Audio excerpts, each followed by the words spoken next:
new firearms here. So it went from a Glock that holds 17 standard, 19 extended, down to my Springfield Armory XDE, which only holds like, I believe it's 7 rounds in one of the magazines and 8 in the other. It's a single stack. But I think that's a little on the irresponsible side if you ever do need your firearm. So for my daily carry, I'm going to go up to something a little bit more. So this could be a SIG Sauer that holds not 15, not 17, but 21 rounds. 21. That's this many from a full. There we go.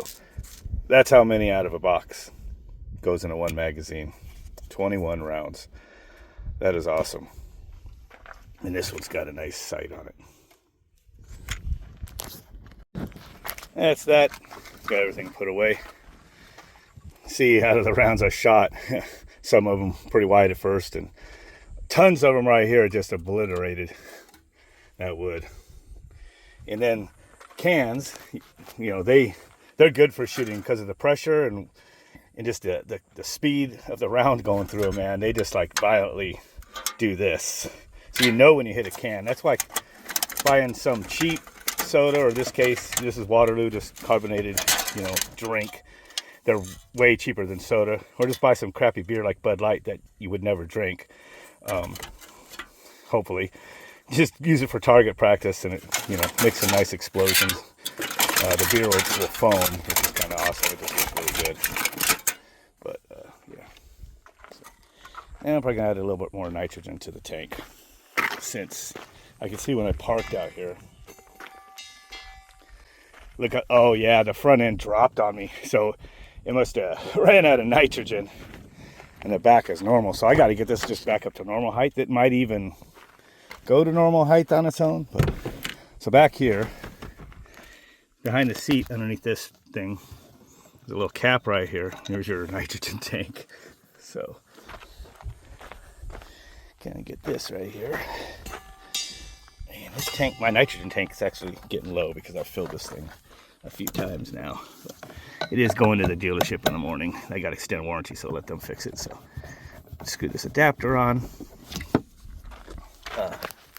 Open that, and you can see it's not even moving. Actually, it's got like almost 50 psi in there. If I'm looking at the right one, there we go. Yeah. So got the regular set for 200. So I think it would have been fine if I would have just left it alone, you know, and just left it in normal height mode, which is all I need unless I go over some deeper stuff. But as soon as I go to the higher levels, off-road 1 or off-road 2, it like doesn't make it, and then it just keeps trying to pump. And I believe something's going on with the assembly, or one of these front air bladders, air shocks, whatever you want to call them, they're factory.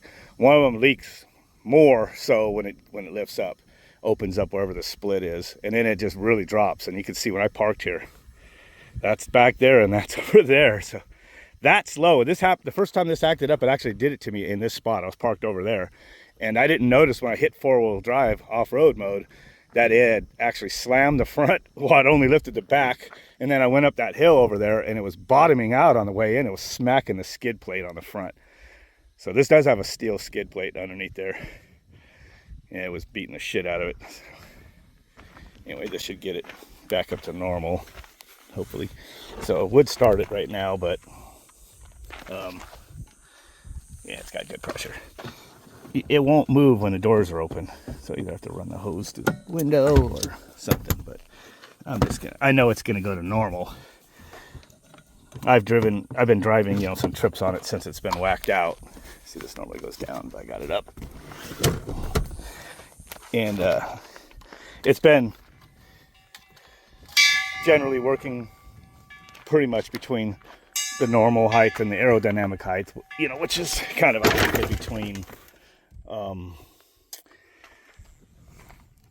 you know, you're parking low level where it kneels, kind of something like that in normal mode. Let me stick this in a better spot.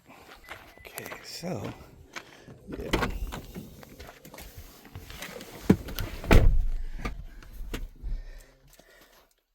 Okay, so I'm gonna hit down, which seems to kind of bring the whole system down. I like to do that for starters sometimes, so it's going down. You also have these off-road pages in the apps, which sometimes disappear when you first start the vehicle. So entry, exit, level achieved. And then you go up.